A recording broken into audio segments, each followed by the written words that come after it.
মেসোপটেমীয় অঞ্চলে একটি ভিন্ন ধারার লিখন পদ্ধতির বিকাশ ঘটে, তবে এর সূচনা হয় সুমেরে।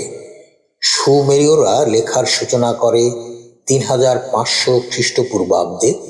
এ সময়ে তাদের লেখা ছিল চিত্রভিত্তিক, অর্থাৎ অক্ষরের বদলে তারা ছবি আঁকত। তবে চিত্রলিপির সমস্যা হচ্ছে এতে অনেক তাড়াতাড়ি ভাব প্রকাশ করা যায় না। এবার সুমেরীয়রা ভাবতে থাকে কি করে লেখার গতি বাড়ানো যায়। শেষে তারা অক্ষর হিসেবে কতগুলো চিহ্ন তৈরি করে।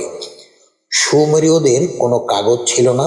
তারা নরম কাদামাটির স্লেটে কাঠের টুকরো, পোড়ামাটির ভাঙা অংশ বা উটের হাড় দিয়ে লিখত।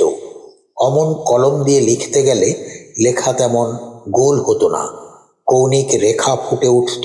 রোদে শুকানোর পর চিহ্নগুলো হতো স্পষ্ট।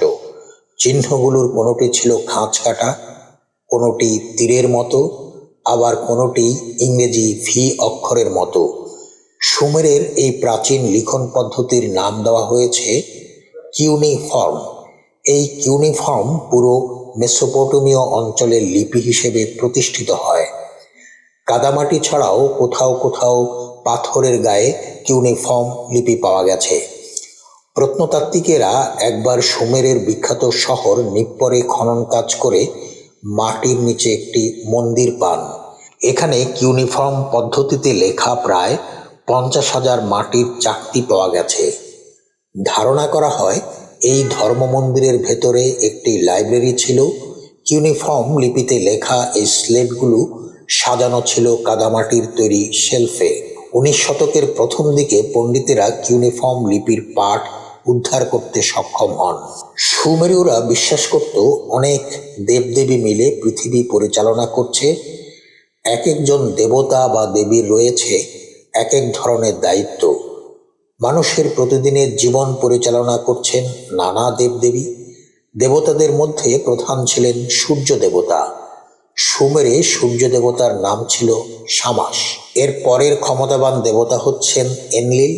তিনি ছিলেন বৃষ্টি, বাতাস ও বন্যার দেবতা। পানির দেবতার নাম ছিল এনকি। ইনানোনা ছিলেন প্রেমের আর উর্বরতার দেবী। এ যুগের সুমেরে প্লেগ রোগ হতো। এই রোগে মারা যেত অনেক মানুষ। তাই প্লেগের হাত থেকে রক্ষা পাওয়ার জন্য তারা প্লেগ রোগের দেবতা কল্পনা করে।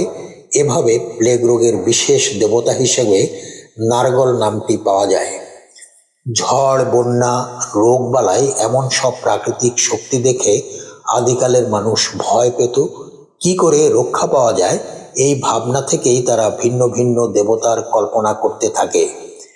দেবদেবীদের খুশি করার জন্য তারা তাদের উদ্দেশ্যে উৎসর্গ করে তেল, মাখন, শাকসবজি, ফল, ফুল ইত্যাদি নানা রকম জিনিস। সুমেরুদের প্রধান ধর্ম মন্দিরকে বলা হতো জিগুরাত। এখানে বসে পাতেজি ধর্ম পরিচালনা করতেন। সুমেরীয়দের বিশ্বাস ছিল দেবতারা মানুষের ভালো যেমন করেন, আবার রেগে গেলে কষ্টও দেন। যেমন সূর্য দেবতা তীব্র ঠান্ডায় মানুষকে উত্তাপ দেন, আলো দেন, আবার মাটিকে প্রচণ্ড উত্তাপে চৌচির করে দেন, ফসলের ক্ষেত জ্বালিয়ে পুড়িয়ে নষ্ট করে দেন। মৃত্যুর পরে অন্য কোনো জীবন আছে কিনা এ ব্যাপারে স্পষ্ট ধারণা ছিল না সুমেরীয়দের। এ কারণে সুমেরে মিশরের মতো মমি বা সমাধি পাওয়া যায়নি। সেই প্রাচীনকালেও সুমেরীয়রা বুঝেছিল ঠিকমতো সমাজ জীবন আর রাষ্ট্র চালাতে হলে একটি আইনের কাঠামো থাকা দরকার। সে যুগে ডুঙ্গি নামে সুমেরের একজন রাজা ছিলেন। তিনি সুমেরের জন্য একটি আইনের কাঠামো তৈরি করেন। সম্ভবত প্রাচীন বিশ্বে এখানেই প্রথম আইন তৈরি হয়। ডুঙ্গির তৈরি আইনের উপর দাঁড়িয়েই পরবর্তীকালে ব্যাবিলনের সম্রাট হাম্মুরাবি আইন সংকলন করে বিশ্ববাসীকে অবাক করে দেন। সুমেরে কাদামাটির স্লেটে সে সময়ের মানুষের লেখা সাহিত্য পাওয়া গেছে। সুমেরীয় ধর্মচিন্তার সঙ্গে তাদের সাহিত্যের বিষয়বস্তুর মিল আছে। বিখ্যাত গিলগামেশের মহাকাব্য সুমেরেই লেখা হয়েছিল। সুমেরের বিখ্যাত শহর উরের শক্তিশালী রাজা ছিলেন গিলগামেশ। এই বীর রাজার শক্তির সামনে দাঁড়াতে পারে না কেউ। তাই গিলগামেশকে হিংসা করতে লাগলেন স্বর্গের দেবতারা। এই বীরকে পরাজিত করার জন্য সব দেবতার শক্তি দিয়ে এনকেদু নামের আরেকজন বীর তৈরি করা হলো। শুরু হলো দুই বীরের যুদ্ধ। কিন্তু বীরে বীরে বেশিক্ষণ শত্রুতা থাকে না। গিলগামেশ আর এনকেদুর মধ্যে বন্ধুত্ব হয়ে যায়। এতে দারুণ ক্ষেপে যান দেবতারা। তাদের অভিশাপে গিলগামেশের চোখের সামনে ধুঁকে ধুঁকে মারা যান এনকুদে। এবার নতুন চিন্তা এলো গিলগামেশের মনে। দেখলেন মৃত্যু কত ভয়ঙ্কর। তাই মৃত্যুকে জয় করার জন্য অমৃতের খোঁজে বেরিয়ে পড়লেন গিলগামেশ। এভাবেই গিলগামেশকে নিয়ে লেখা হয়েছে মহাকাব্য।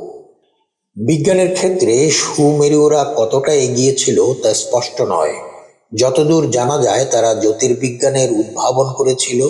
চাঁদের পথচলা লক্ষ্য রেখে তারা বছরকে মাসে ভাগ করেছিল। সুমেরীয়রা জলঘড়ি ও চন্দ্রপঞ্জিকার উদ্ভাবন করে। রোদে শুকানো ইট দিয়ে এ সময় ধর্মমন্দির জিগুরাত বানানো হতো। সুমেরীয় সভ্যতার ধ্বংসস্তূপের ভেতর নানা ধরনের মূর্তি, হাতিয়ার, অলংকার পাওয়া গেছে।